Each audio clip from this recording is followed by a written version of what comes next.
Peter Boolkah here, and welcome to today's edition of the Transition Guy. Now, joining me in the studio today is Dr. Don. Welcome, Dr. Don. And Dr. Don is actually an expert in trauma and performance. And I thought it would be really good to get Dr. Don onto today's episode, given what's been going on in the world over the last 12 to 18 months. So welcome, Doc. Thank you, Peter. I'm excited to be here. I love talking to the people in your audience, CEOs, entrepreneurs. They can really benefit from learning how trauma, and sometimes not big T trauma, it can even be, I termed a coin called emotional concussions, which are not like the big T traumas. They're the bumps that you get along the way. Could even come from childhood, a teacher that told you you're not good enough, you're not smart enough, or those kinds of things. Those emotional concussions can also accumulate and affect the way that we operate. And they're with us all the time, aren't they? They are, but we can fix them. That's the interesting thing, is what I really discovered through my own research was really trying to help my wife and daughter who had experienced trauma. My wife lived in a very traumatic household with a very, very angry father.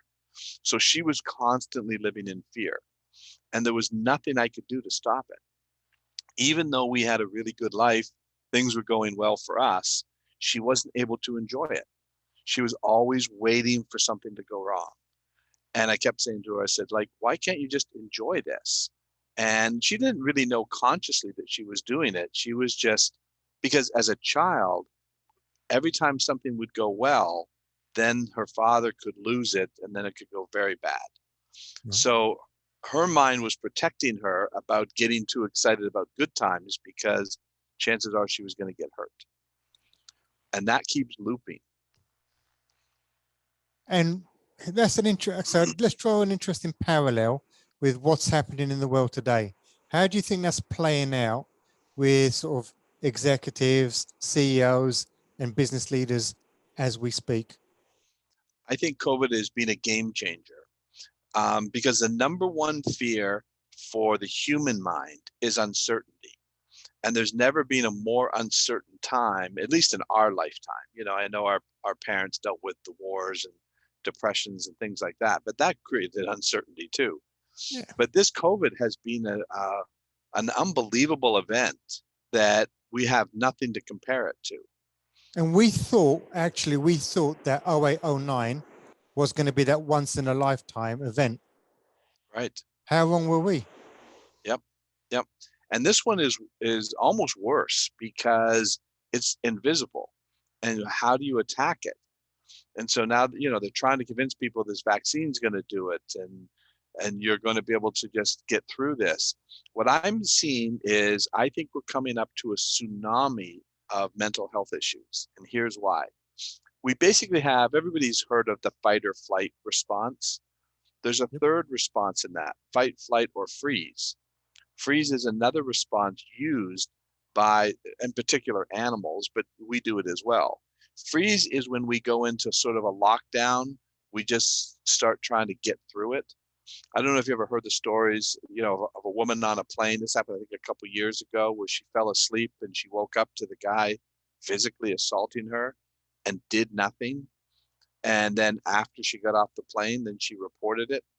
And people were like, well, that doesn't make any sense. Why wouldn't you just yell and scream? There's lots of people on the plane that could have helped you.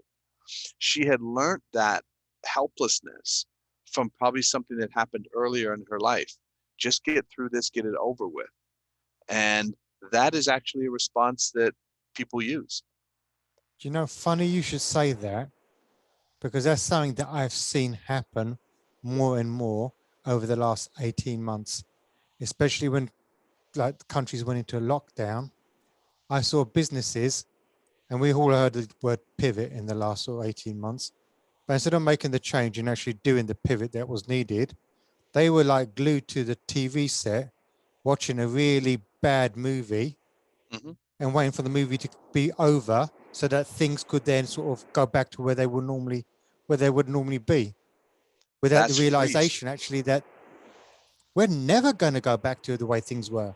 No. And that's that freeze. And people will start to come out of that freeze. And that's when we're going to see a lot of the mental health issues, the anger, the frustration that's built. about how did we get into this situation? Who's at fault? Why did this happen to me? All those things will start building. So when that freeze comes out, I think that's when we're going to really see this tsunami. So a lot of people think we're already in it, but what you're saying, we're not there yet.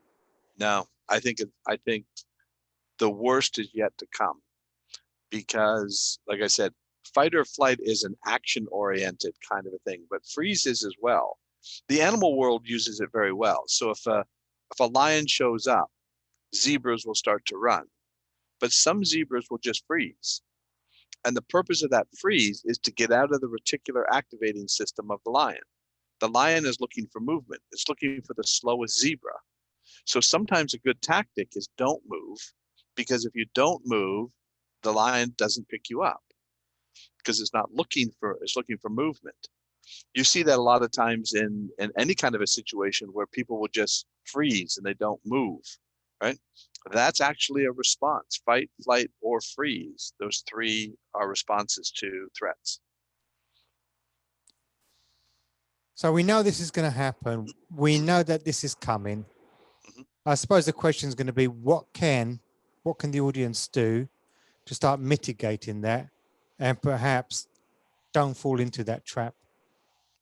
The key is to be able to train your mind, your brain, to regulate its nervous system.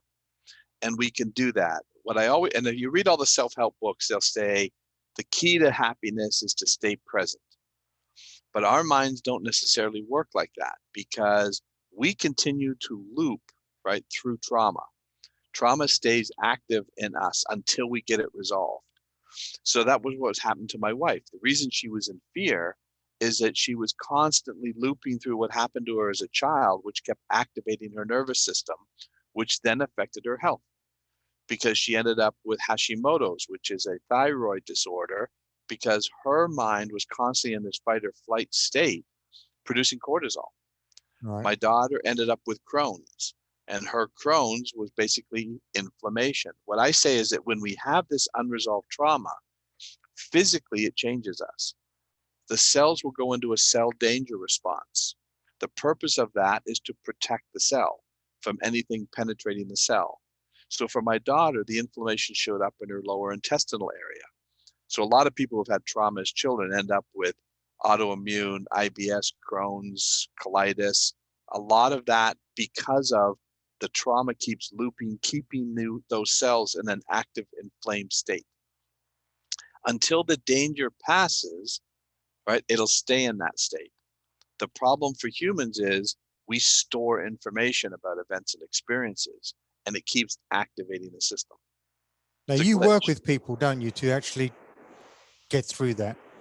Yes. So I've worked with some of the most dramatic, and that's why the whole program I built is based on performance, but the genesis of it was learning how to address trauma. Because when you get trauma released, performance goes up. So I've worked with, athletes, CEOs. I also worked with the Boston Marathon bombing survivors who experienced post-traumatic stress. Rebecca Gregory came in 5.5 years after the bombing. She had very serious post-traumatic stress. She lost her left leg. She was 3 feet from the first bomb that went off. And she says, I have a terror nightmare every night. And so she came in to see me. She says, I heard about your program that you can eliminate that in 4 hours. And I says, yeah, because it's a glitch. Your mind keeps looping through that event, activating your nervous system. That's what post-traumatic stress is. So anything that looks like, sounds like, smells like that, the mind then starts looking at that old data and starts to activate a response to it. It's an error message. Now that's also happening for executive CEOs, even from maybe a business failure. I had a gentleman in here yesterday who went through in 2015 and 16 a very, very bad business situation. He ended up having to declare bankruptcy. That is still affecting him. It is still having an effect, and he's having trouble because of the anxiety that keeps building, because every time he gets into a situation that looks like, sounds like, smells like something he'd experienced before, his nervous system becomes engaged, and it's not supposed to. It's like I said, it's a glitch. and he gets anchored to that spot. Yep. Yep. And if we've got multiple traumas, then we've got multiple anchors that make it very difficult, I suppose, to move forward. Yes. But the good news is we can fix it. So how do we fix it? It's the process that I developed. We're going to actually, and here's a great way of explaining it. Only humans store explicit details about events and experiences. Your subconscious survival brain is fully present in the moment, but you have stored a tremendous amount of details about events and experiences in your life. So if I asked you what you ate for dinner last night, can you tell me what you ate for dinner? You know, I've had to think about it. Yeah. But it was chicken. Yes, I can. Right. So as you thought about it, you looked up. So anybody watching this video will see that you looked up and you saw pictures, right, of the chicken or maybe where you were. Only humans store that kind of information. Animals don't store that. So because last night wasn't threatening or disturbing, it's stored as a fairly routine file. But had that event been a threatening event, your sight, your smell, your hearing would have been heightened. So you would have been in a very active beta brainwave state, taking in tremendous amounts of details about this event. And here's where the glitch comes in. Anytime your mind gets a reminder and starts looking at that old data, because your mind's doing Google searches, what do we know about what's happening now? It starts looking at the old data from 5 years ago. When does it think that data is actually happening? Right now. Right. So it creates a nervous system response. That's the anxiety. That's the panic attacks. That's the post-traumatic stress that keeps showing up. What we do in our program, I take you through a 4-hour program. I give you all the science and education behind what I've learned. And what we're going to do is get your mind to take some of that old data that's been stored in high definition and reprocess it into the same format as what you ate for dinner last night. Right. Then it stops calling for the action. And it's that simple to do. And I can do that in basically a 2 or 3 minute technique. I worked with some, really people who have experienced tremendous detail about kind of traumas, like a veteran who had to shoot and kill a 12-year-old boy. And so when he started to try to talk about it, he just started sobbing. He was crying. And by the time we were finished, he could then describe it in complete detail. And he said to me, he goes, "How did you do this? How am I able to talk about it now?" And I said, "Well, because for 8 years, your mind's been trying to get you not to pull the trigger. It thinks that there's an action required. There's no action required. It's just information. So if you're a business person who's had maybe even personal traumas or personal emotional concussions, your mind continues to activate your nervous system anytime something reminds it to look at that data. And as soon as you get that cleared up, performance goes up. It's that simple, because the cells come out of a cell danger response, which on a physical standpoint improves health. So after we got my daughter's trauma resolved, she hasn't had a Crohn's flare-up because her immune system kicked back in and her neurotransmitters kicked back in. So actually a lot of the stuff can be reversed as well. 100%. The mind and body's designed to heal. What's interfering with it healing is a lot of those old events and experiences which continue to keep you in a fight or flight stage. As long as you're in a fight or flight stage, you're not getting a lot of maintenance done. So I know a lot of people that I've tuned into today's episode are going to be thinking to themselves, okay, this is really interesting. I can resonate with this. There's some stuff that I would love to sort of be able to refile, so to speak. Mm-hmm. What do they need to do? They can contact us. We have, if you go to, we have a special, I think for your listeners, it's GET, G-E-T, TIP, T-I-P-P. The name of our program is TIP. GetTip.com. And then I think there's a special link. Yeah, it's a special link. It's basically /transition, which I'll put into the show notes. So we'll put a clickable link in the show notes so that people can actually click into it. Yeah, so gettip.com/transition. And I think there's a special discount to anybody who's listening. Yeah, I think you've offered 15% off, which I think is very generous. Yep. So really, they just need to go there, go to your website, and really have a look at perhaps how your program can help them transition from where they are now, get rid of those stuck points, get rid of those bad scripts, and be able to move forward. And here's what's interesting is a lot of people think, oh, that guy's doing really well. The guy who was in here yesterday, he's making a couple $1 million a year, right? Very successful guy, but struggling. He's not enjoying it because he's in this constant stress. And so that we can fix. Brilliant. Because not very often people go onto Facebook, take a picture of them having champagne on the yacht and says, I'm stressed. Right. It's true though, isn't it? I mean, so people are starting to sort of get sucked into this very unhelpful fake universe where they Yes. make their own assumptions that everything is rosy when really a lot of people are not in their best place. And you see it all the time. Like if you had met my wife, she was high performing. She didn't look like there was anything wrong, but I saw all the struggle that she dealt with. And, I would say something like, no, I don't like that. She could tear up and start to cry. And I'd go, what's wrong? And she'd go, you're getting upset with me. And I'm like, no, I'm not. She'd go, yes, you are. I heard the way you said that sound like you're getting upset. As a child, she had learned to listen very carefully to the way her father spoke. So if I had a little bit of tension in my voice from something earlier in the day, I couldn't hear it. You could have paid me, I couldn't have heard it. But to her, I was yelling. And so that would activate her nervous system. That's not how we're meant to live. Yeah, from what you're saying, parents have got a lot to answer for. I'm actually writing my third book. And it's really my wife and I together. I mean, we didn't get it right either. So we did it pretty good. But after developing this program, I would have made some of these changes. So we want to share those things on how powerful our language and what we do and say to our children are, because it can make the difference between them having health issues later in life.